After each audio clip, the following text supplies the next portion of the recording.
하는 영적 선민인 우리 성도들의 여정을 예표하고 있어요. 아브라함이 믿음의 조상이로서 육적 선민인 이스라엘 민족과 영적 선민인 우리 성도들이 가게 될 여정을 미리 보여주신 것입니다. 그리고 성경으로 말하면 인류가 탄생한 창세기에 해당하는 부분이에요. 그 다음 둘째로 알아볼 것은 11장 31절을 보면은 갈대아 우르를 떠나 가나안으로 향했다는 것입니다.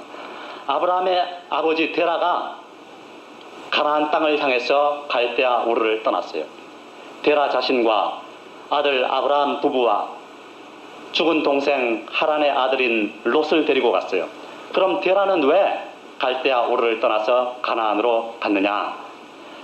성경을 보면 데라가 식솔들을 인솔하고 떠난 것으로 기록이 되어 있습니다. 그러나 이것은 아브라함이 주도적으로 한 것입니다. 당시 아브라함이 몇 살이나 됐는지 알 수 없지만 아브라함이 했어요.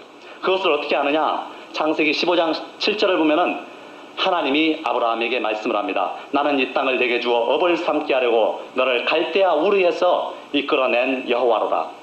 갈대아 우르에서 너를 이끌어냈다. 그런데 이것만 가지고는 아브라함한테 명령을 했는지 그 아버지 데라한테 명령을 했는지 분명하지 않습니다. 그런데 느헤미야 9장 7절을 보면 또 이런 말씀이 있습니다. 주는 하나님 여호와시라. 옛적에 아브라함을 택하시고 갈대아 우르에서 인도해내시고 아브라함이라는 이름을 주시고 아브라함을 선택해서 불러냈다는 거예요. 그렇지만 이것만 봐도 누구에게 명령을 했는지 아브라함에게 직접 한 것인지 아버지 데라한테 하는 것인지는 분명하지 않습니다. 그러나 옛적에 아브라함을 택하시고 선택했죠. 갈대아 우르에서 인도하여 내시고 죄에서 구원했죠. 아브라함이라는 이름을 주시고 이름을 바꿔줬어. 중생을 의미하고 있죠.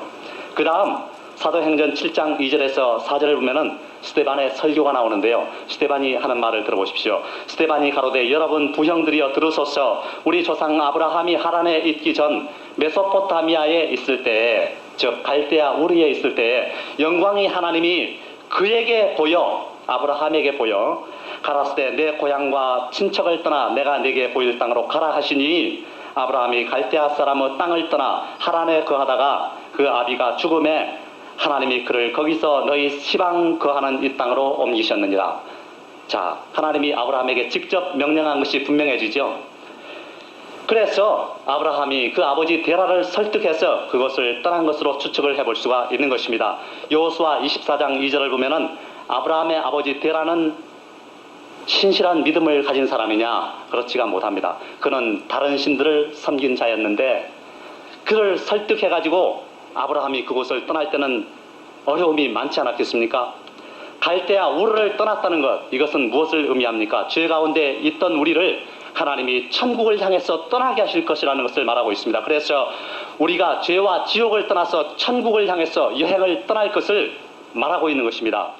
그러나 아브라함 일행은 가나안이라는 목적지에 도착하지 못하고 하란에 주저앉고 맙니다. 아브라함 일행이 갈대아 우르를 떠난 것, 이것은 무엇을 예표합니까? 그것은 육적 선민인 이스라엘 민족이 애굽을 떠나서 가나안을 향해서 출발을 할 것을 예표하고 있습니다. 또 영적 선민인 성도가 죄악 세상을 떠나서 구원을 향해서 천국을 향해서 출발할 것을 예표하고 있습니다. 그리고 성경으로 말하면은 출애굽 사건이 기록된 출애굽기에 해당한다고 말할 수가 있습니다. 그 다음 셋째로 11장 31절에서 32절을 보면은 이제 하란 시대가 열립니다. 하란이 어디입니까, 여러분? 하란은 우상의 도시요. 성도들에게는 시험의 장소라고 할 수가 있습니다. 갈대아 우르를 떠나 가나안을 향해 힘찬 발걸음을 내디뎠던 아브라함 일행은 무슨 이유인지 알 수 없지만은 여행 도중에 하란에서 주저앉고 맙니다. 이것은 무엇을 의미합니까? 우리가 죄악 세상을 떠나서 천국을 향해서 거대한 첫발을 내디뎠지만은 도중에 유혹을 만나서 시험을 만나서 넘어질 것을 말하고 있습니다. 누구나 이런 경험을 하는 것입니다. 이것은 출애굽한 육적 선민 이스라엘 민족이 광야를 통과할 것을 예표하고 있어요. 또한 죄악 세상을 떠난 영적 선민 성도들이 교회 생활을 할 것을 의미하고 있습니다. 이 기간은 시험의 기간이요, 천국에 들어가기 위한 훈련의 기간인 것입니다. 또한 믿음을 준비하기 위한 기간이에요.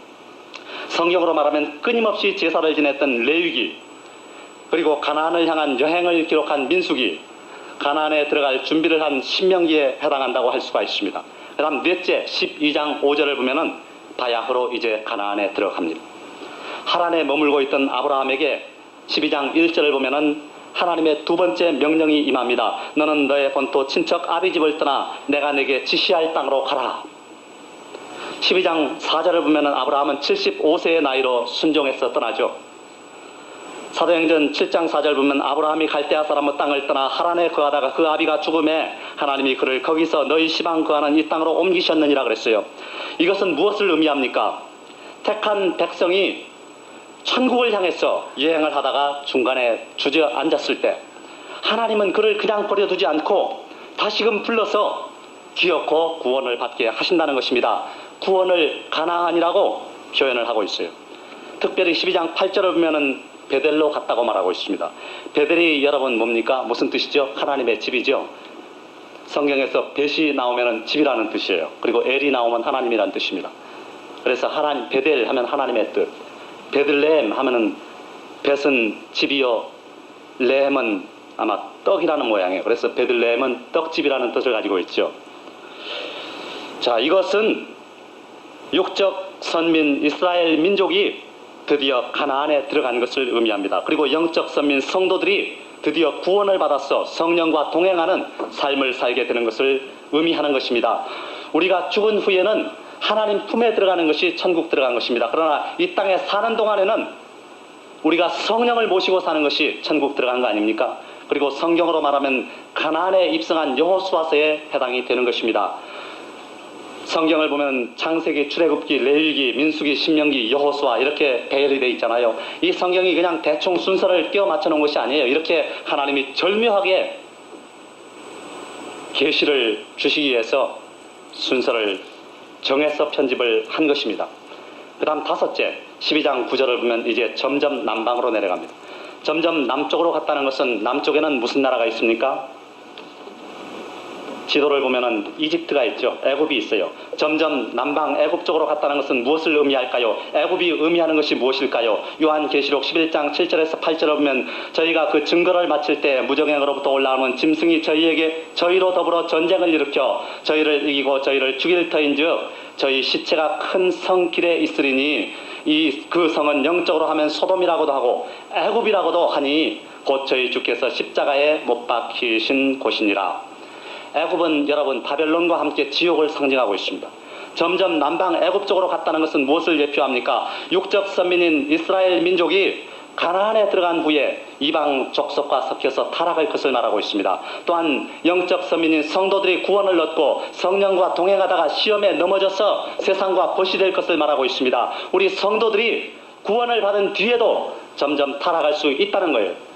성경으로 말하면 원주민을 다 쫓아내지 못해서 그로 인해서 타락하게 되는 사사기, 그리고 왕국시대 우상 숭배에 빠지게 되는 것을 기록한 사무엘상하, 열왕기상하, 역대상하에 해당한다고 볼 수가 있습니다. 그 다음 여섯 번째, 12장 10절에서 20절을 보면은 이제 애굽 시대가 열리는 것입니다. 12장 10절을 보면 그 땅에 기근이 있으므로 아브라함이 애굽에 우거하려 하여 그리로 내려갔으니 그랬어요. 이것은 무엇을 의미할까요? 땅에 기근이 있으므로 생활에 곤란이 다가오므로 육신에 질병이 생기므로 다시 세상으로 나가는 것을 말하고 있습니다. 다시 점장이를 찾아가는 것을 말하고 있어요. 아브라함이 그 아내를 누이라고 속이고 애굽으로 들어가잖아요. 그런데 12장 4절을 보니까 아브라함의 아내 사레의 아리따움을 보고 신하들이 사레를 왕에게 천거했다고 말하고 있어요. 아브라함과 사라의 나이가 10살 차이가 나죠. 아브라함이 10살 많아요. 그런데 아브라함 75세 때 하란을 떠나요. 그러면 사라의 나이 65세입니다.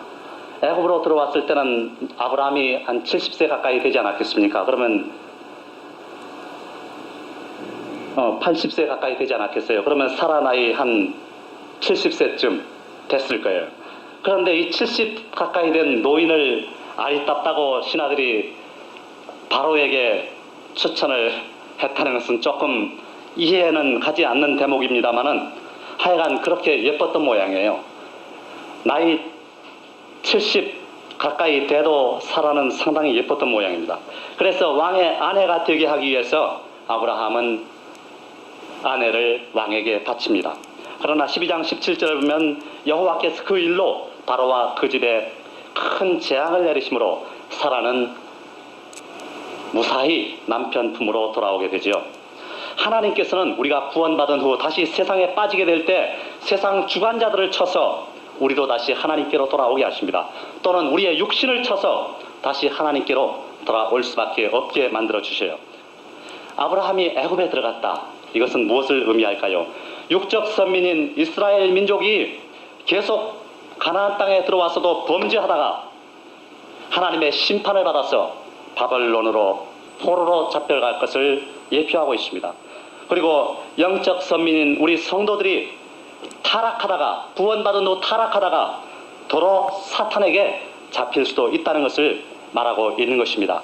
그 다음 7번째 13장 3절에서 4절을 보면은 이제 베델 시대가 열립니다.